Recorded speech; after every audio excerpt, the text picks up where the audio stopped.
Hi dear students, எல்லாருக்கும் வணக்கம். Welcome to Inbanithi technical institute. நாம் இந்த வீடியோவில் என்ன பார்க்க போறோம் அப்படின்னா, நம்ம இன்ஸ்டிடியூட்ல வருகின்ற ஆகஸ்ட் மாதம் நடக்க போற டெக்னிக்கல் எக்ஸாம் இருக்கு பாத்தீங்களா. ஸோ அந்த எக்ஸாமுக்கான வகுப்புகள் மார்ச் 2ஆம் தேதியில இருந்துட்டு ஸ்டார்ட் பண்றோம், சரிங்களா. ஸோ அதுக்கான அட்மிஷன் நம்ம இன்ஸ்டியூட்ல இப்பவே ஸ்டார்ட் பண்ணிட்டோம். ஸோ யாருக்கெல்லாம் நம்ம இன்ஸ்டியூட்ல சேர்ந்து படிக்கணும்னு விருப்பம் இருக்கோ அவங்கெல்லாம் கீழே இருக்கிற எண்ணுக்கு நம்பருக்கு வாட்ஸ்அப் மூலமாவோ அல்லது நேரடியாக கால் பண்ணியோ நீங்க ஜாயின் பண்ணிக்கலாம், அதாவது அட்மிஷன் போட்டுக்கலாம், சரிங்களா. ஸோ நம்ம கிளாஸ்ல ஜாயின் பண்றதுக்கான ப்ரொசீஜர் என்ன, அப்புறம் நம்ம இன்ஸ்டியூட்ல இப்போ புதுசாகவே படிக்கிற பிள்ளைங்களை என்கரேஜ் பண்றதுக்காக ஒரு சில விஷயங்கள் கொண்டு வந்திருக்காங்க. அதை பத்தி தான் நம்ம இந்த வீடியோல டிஸ்கஸ் பண்ண போறோம், சரிங்களா. என்னன்னு சொல்லிட்டு பார்த்தோம் அப்படின்னா, இப்போ நம்ம இன்ஸ்டியூட்ல நீங்க ஜாயின் பண்ணி படிக்கிறதுக்கு ஒரு ஃபீஸ் கட்டுவீங்க பாத்தீங்களா. அந்த ஃபீஸை நீங்க போர்டு எக்ஸாம்ல, அதாவது கவர்மெண்ட் நடத்துற எக்ஸாம்ல நீங்க டிஸ்டிங்ஷன் எடுத்தா நீங்க என்ன அமௌண்ட் பே பண்ணீங்களோ இல்ல வேற ஏதாவது அடிஷனல் அமௌண்ட் பே பண்ணியிருந்தாலுமே கூட அதை அப்படியே நீங்க ரிட்டர்ன் வாங்கிக்கலாம். நம்ம கிட்ட படிச்சு டிஸ்டிங்ஷன் எடுத்தீங்க அப்படின்னா நீங்க கட்டுற அமௌண்ட்டை ரிட்டர்ன் வாங்கிக்கலாம், அதாவது நாங்களே ரீஃபண்ட் பண்ணிடுவோம், சரிங்களா. நீங்க டிஸ்டிங்ஷன் எடுத்ததை பாராட்டுற விதமா. அப்புறம் ஒரு விஷயம் என்னன்னு சொல்லிட்டு பார்த்தோம்னா, நல்ல விஷயம் என்னன்னு சொல்லிட்டு பார்த்தோம்னா அட்டெண்டன்ஸ் எடுப்போம், சரிங்களா. நிறைய ஸ்டூடெண்ட்ஸ் கிளாஸ் ஜாயின் பண்றீங்க, ஒரு 100 படிக்கிறதே 100 நாள் வேலை திட்டம் மாதிரி தான். லாஸ்ட் ஒரு 3 மாசம் தான் படிக்கிறீங்க.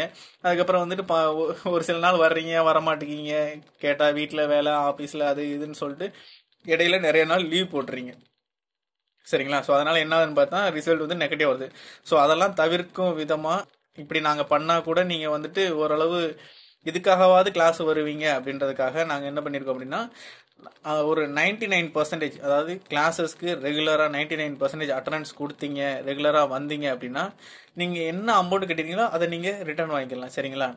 எதுக்காக இது அப்படின்னா, நீங்க ரெகுலரா வந்துட்டாலே கண்டிப்பா நீங்க ஷார்ட் பாஸ் பண்ணிடலாம். கிளாஸஸ் ரெகுலரா அட்டன் பண்ணிட்டாலே நாம படிக்கிறோம் இல்லையோ மற்ற பிள்ளைங்க படிக்கிறத பார்த்தாவது நமக்கு ப்ராக்டிஸ் பண்ணுன்ற எண்ணம் வரும். ஸோ இந்த எண்ணம் இல்லாத போய் தான் நம்ம என்ன பண்றோம், நிறைய பேர் லீவ் போடுறதுனால ப்ராக்டிஸ் கையை விட்டு போயிடுது. ஒரு நாள் இன்னைக்கு ஒரு நாள் ப்ராக்டிஸ் பண்ணுவோம், நாளைக்கு ப்ராக்டிஸ் பண்ண மாட்டோம், அப்படி டச் விட்டு வருது பாத்தீங்களா. ஸோ ஷார்ட்ன்றது ப்ராக்டிஸ் கையில கண்டினியூவா இருந்தா மட்டும்தான் நமக்கு ஒரு நல்ல ரிசல்ட்டை கொடுக்கும், சரிங்களா. நிறைய ஸ்டூடெண்ட் இன்னும் என்ன பண்றீங்க, இப்போ பிப்ரவரியில எக்ஸாம் எழுதுவீங்க, எப்போ ரிசல்ட் வருதோ அது வரைக்கும் நோட்டை தூக்கி ஓரமா போட்டுறது, ப்ராக்டிஸ் பண்றதே விட்டுறது, இல்லை 1, 2ன்னு பண்றது. அதுக்கப்புறம் மறுபடியும் ஒரு 2 மாசம், அதாவது 45 நாளுக்கு அப்புறம் தான் ரிசல்ட் வருது. அதுக்கப்புறம் மறுபடியும் நோட் எடுத்துட்டு பிள்ளையார் சொல்லி போட்டு எழுத ஆரம்பிக்கிறது. ஸோ எப்படி நம்ம இது பண்ண முடியும். ஸோ அதெல்லாம் தவிர்க்கும் விதமாக தான் தவிர்க்கணும் அப்படின்றக்காக நம்ம இன்ஸ்டியூட்ல இப்படி ஒரு விஷயத்த கொண்டு வந்திருக்காங்க. 99% நீங்க அட்டெண்டன்ஸ் கொடுத்தீங்க அப்படின்னா நீங்க என்ன அமௌண்ட் பே பண்றீங்களோ அதை அப்படியே ரிட்டர்ன் வாங்கி. மூணாவதா ஒரு முக்கியமான விஷயம், அதாவது நல்ல விஷயம் என்னன்னு சொல்லிட்டு பார்த்தோம் அப்படின்னா, நம்ம இன்ஸ்டியூட்ல எப்பயுமே வாரம் அதாவது வீக்லி மாடல் டெஸ்ட் கண்டக்ட் பண்ணுவாங்க. அந்த மாடல் டெஸ்ட் எல்லாத்துலயும் நீங்க பாஸ் பண்ணி கவர்மெண்ட் நடத்தக்கூடிய போர்டு எக்ஸாம், டெக்னிக்கல் எக்ஸாம் இருக்கு பாத்தீங்களா, அதுல நீங்க உங்களுக்கு ரிசல்ட் நெகட்டிவாவோ இல்லை நீங்க ஃபெயில் ஆனாலவோ என்ன அப்படின்னா நீங்க நெக்ஸ்ட் பாஸ் ஆகுற வரைக்கும் நம்ம இன்ஸ்டியூட்ல நீங்க ஃப்ரீயாவே படிச்சுக்கலாம், சரிங்களா.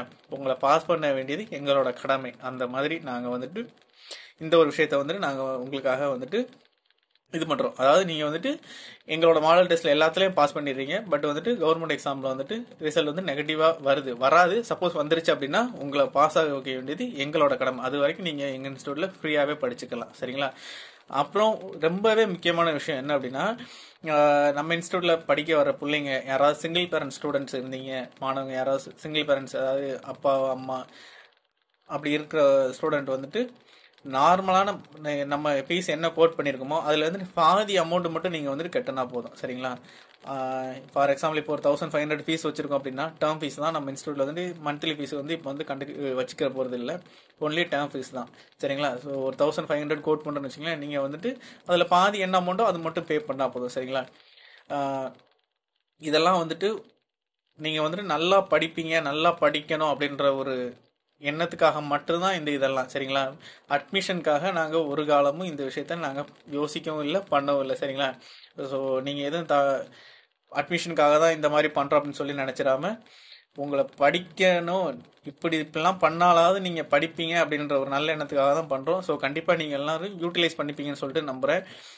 அப்புறம் இதுக்கான நம்ம இன்ஸ்டியூட்டுக்கான அந்த கோர்சஸ்க்கான ஃபீஸ், அதாவது சப்ஜெக்டுக்கான ஃபீஸ் என்னன்னு சொல்லிட்டு பார்த்தோம் அப்படின்னா, கண்டிப்பா மற்ற இன்ஸ்டியூட்டோட கொஞ்சம் அதிகமாக தான் இருக்கும்னு சொல்லிட்டு நினைக்கிறேன், எனக்கு தெரிஞ்சு மார்க்கெட்டில்.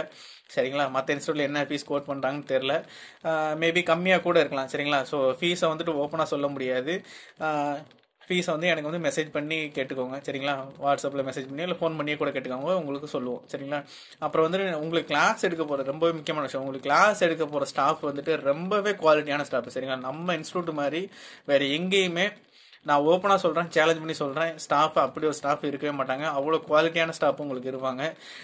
ஆல்ரெடி 150 வச்சிருக்கவங்க, 180 ப்ராக்டிஸ் பண்ணிட்டு இருக்கவங்க, அப்புறம் வந்துட்டு ஆல்ரெடி 7-8 வருஷமா ஸ்டெனோ ஃபீல்டில் ப்ராப்பரான ஸ்டெனோவாக இருக்கிறவங்க. சரிங்களா? அப்பப்போ வந்து உங்களுக்கு வந்து கிளாஸ் எடுப்பாங்க. அதுபோக அடிஷ்னலாக வந்துட்டு இங்கிலீஷ் கிராமர் கிளாஸஸும் இருக்கும். ஸோ வந்துட்டு இந்த டைம் வந்துட்டு கிளாஸஸ் வந்துட்டு கண்டிப்பாக வேற லெவலில் தான் இருக்கும். சரிங்களா? எப்பயும் போல் இல்லாமல், நார்மலான கிளாஸ் இல்லாமல் கண்டிப்பாக வேற லெவலில் இருக்கும். ரொம்பவே ஸ்ட்ரிக்டாக இருக்கும். படிக்கணும்னு அக்கறை உள்ளவங்க, எனக்கு பாஸ் பண்ணணும் அப்படின்னு நினைக்கிற பிள்ளைங்க மட்டும் கண்டிப்பாக ஜாயின் பண்ணுங்க. மற்றவங்க கண்டிப்பாக நம்ம இன்ஸ்டியூட்டில் தாங்க மாட்டீங்க. சரிங்களா?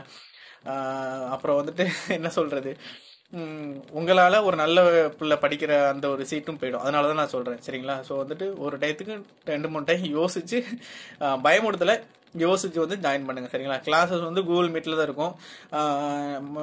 என்ன சொல்கிறது, உங்களுக்கு ஒரு ஆடியோ அனுப்பி அதை இல்லை நீங்கள் ஹோம்ஒர்க் பண்ணி வாட்ஸ்அப்பில் சென்ட் பண்ணுங்க, நான் கரெக்ஷன் பண்ணி அனுப்புவேன், அந்த மாதிரி இருக்காது. கூகுள் மீட்லேயுமே வந்துட்டு எங்கள் கிளாஸ் அப்படின்னா அப்படி படித்தேன் இப்படி படித்தேன் அப்படிலாம் இருக்காது. நீட் அண்ட் கிளியராக இருக்கும். சரிங்களா? என்ன சொல்கிறது, ஸ்ட்ரைட் டு த பாயிண்ட் தான். சரிங்களா? எவ்வளோ அழகாக ஈஸியாக சொல்லி கொடுக்க முடியுமோ, உங்களை எவ்வளோ இதாக பாஸ் பண்ண வைக்க முடியும், ஒரே இதில் பாஸ் பண்ண வைக்க முடியுமோ அவ்வளோ தூரம் நீட் அண்ட் குட்டாக இருக்கும். ஸோ யாருக்கெல்லாம் விருப்பம் இருக்கோ கீழே இருக்கிற நம்பரை தொடர்பு கொண்டு சீக்கிரமாக அட்மிஷன் போடுங்க. ஏன்னா ரொம்பவே லிமிடெட் சீட்டு தான். ஆல்ரெடி வந்துட்டு 2 ஸ்டூடெண்ட் ஜாயின் வேறு பண்ணிட்டாங்க. ஸோ வந்துட்டு டைம் வேஸ்ட் பண்ணாமல் சீக்கிரமாக ஜாயின் பண்ணி நல்லபடியாக படிக்க பாருங்கள். ஓகேங்களா? ஸோ அடுத்த வீடியோவில் வந்துட்டு நம்ம ஒரு கிளாஸும் இண்டிவிஜுவல், அதாவது பிகினர் கிளாஸ்னால் எப்படி இருக்கும், ஜூனியர் கிளாஸ்லாம் நம்ம எப்படி கண்டக்ட் பண்ண போகிறோம், சீனியர் கிளாஸ்லாம் எப்படியெல்லாம் கண்டக்ட் பண்ணுவோம் அப்படின்றத பற்றி பார்ப்போம். சரிங்களா?